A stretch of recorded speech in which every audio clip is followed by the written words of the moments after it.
Hello and welcome to another episode of Blast Arcade Painting. You'll notice that there's no cold open to this video. Normally I do a little silly thing or say something stupid, and then I do the opening credits, and then we come to this part. The reason there's no cold open today is because two things. One, I decided to do World War I style trench bases for a video, and I decided to do that for a game called Trench Crusade, which is on Kickstarter right now, which is supposed to be like an alternate universe World War I game. So I decided to do that. The Kickstarter, I think, ends tonight as of seeing this.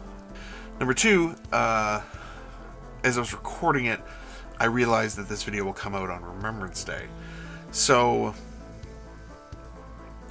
I'm doing World War I trench style bases for a video that comes out on Remembrance Day. At least it's Remembrance Day here in Canada, which I think is a fairly serious day. So we're doing World War I style trenches on our bases. So there's a lot of mud and wood and barbed wire and stuff like that. So I don't know. I'm not going to be making any jokes. We're just going to do the tutorial like normal because, again, it's World War I. It's Remembrance Day. We play miniature war games for fun. I don't think we play them to glorify war in any way. It's an escapist hobby, obviously. So, let's do some trench-style bases. So I've got a ton of extra Marvel Crisis Protocol bases that I'm going to use for this.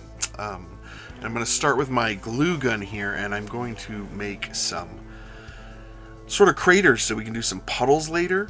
And yeah, also to bulk up some of the landforms of the base. So you can just kind of put this in clumps and piles and just sort of mush it around, and just, yeah, we're just building up the land there.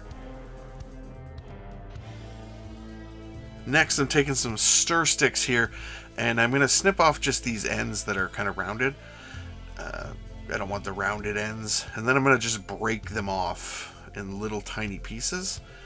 This is going to be used for wood planks and debris on our bases, basically. And then I will use my snips to cut them in half, make them more of like, you know, more scale accurate.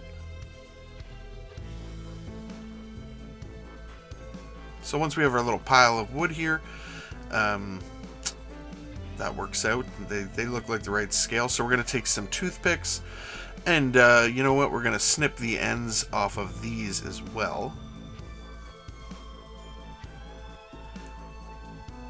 And then we're going to cut them into certain lengths so we can make a broken, I can't remember what they're called, but it's like basically like a frame that they had the barbed wire on. So we're going to make broken ones of those. So we start with an X and use our glue gun for this. I tried to use super glue and it just wasn't, I don't know, the wood just kept soaking it up, I guess.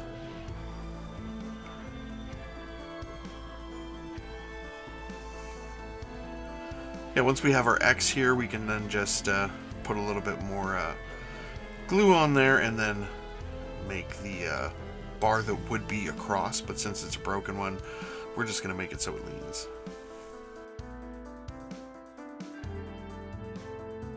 Okay, so then we can take some basing paste. Now this is a Vallejo jar, but it was empty.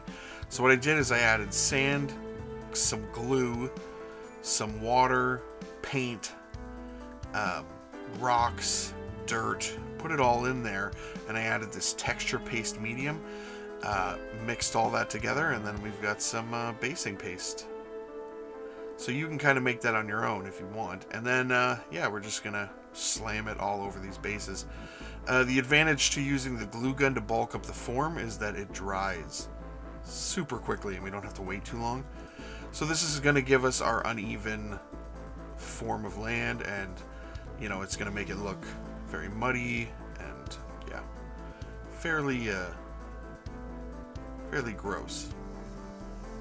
And then once that's still wet, we're just going to drop some regular sand on there, some rocks and stuff, and you can just drop that right on. The basing paste that we use will just basically act as glue. Then we're going to take our pieces of wood that we have, and we're going to just drop those down.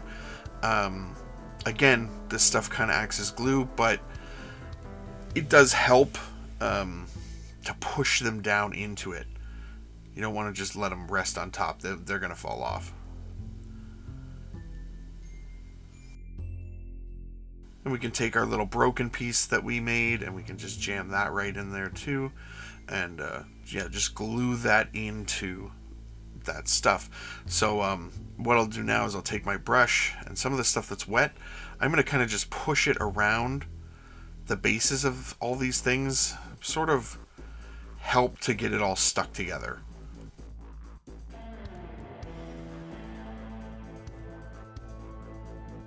Next, I'm going to take some of this Agrellan Earth. I don't have very much of this left, so I'm going to kind of scrape out the bottle, and I'm just going to put this on. This base is all still wet with that basing paste we put on there.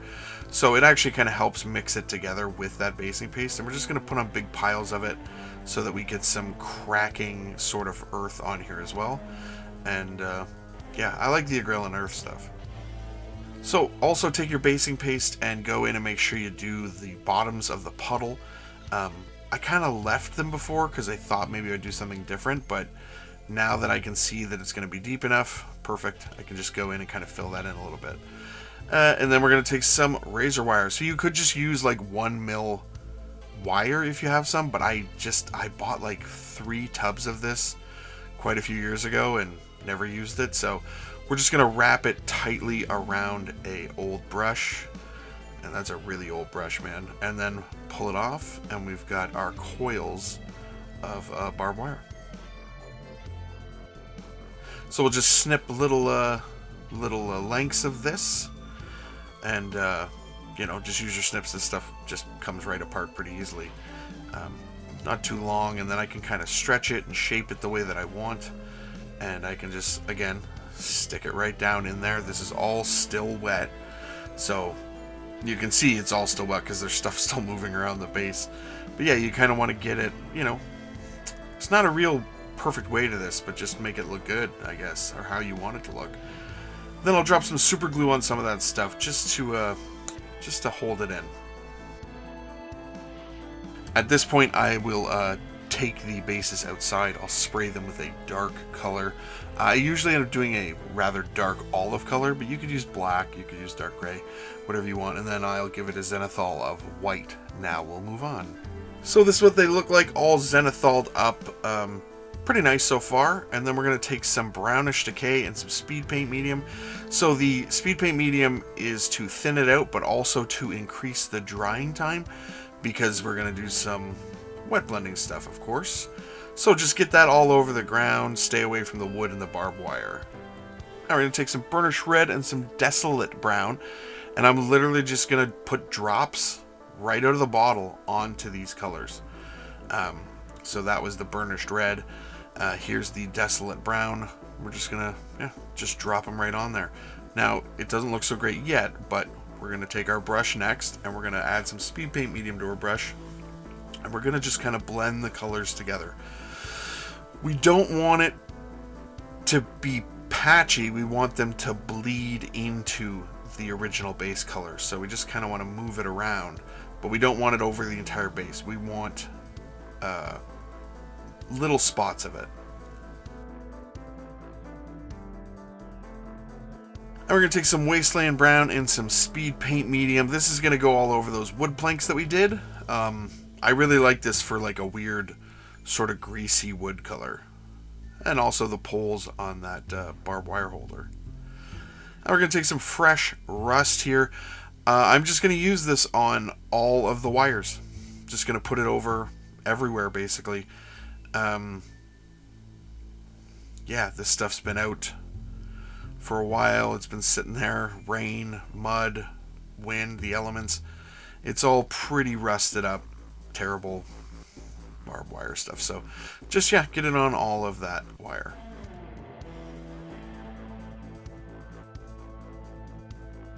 Then I'm going to take some black metal here, and then I'm just going to add some, basically just some touches of metallic to the barbed wire. So I can just kind of stab that on. Just in little patterns. I still want the rust there. I'm going to do some black around the base, And I'm going to take these guys outside once they're all dried and give them a matte spray, because next I'm going to grab some 5-minute epoxy here. Okay, so squeeze this out into your palette.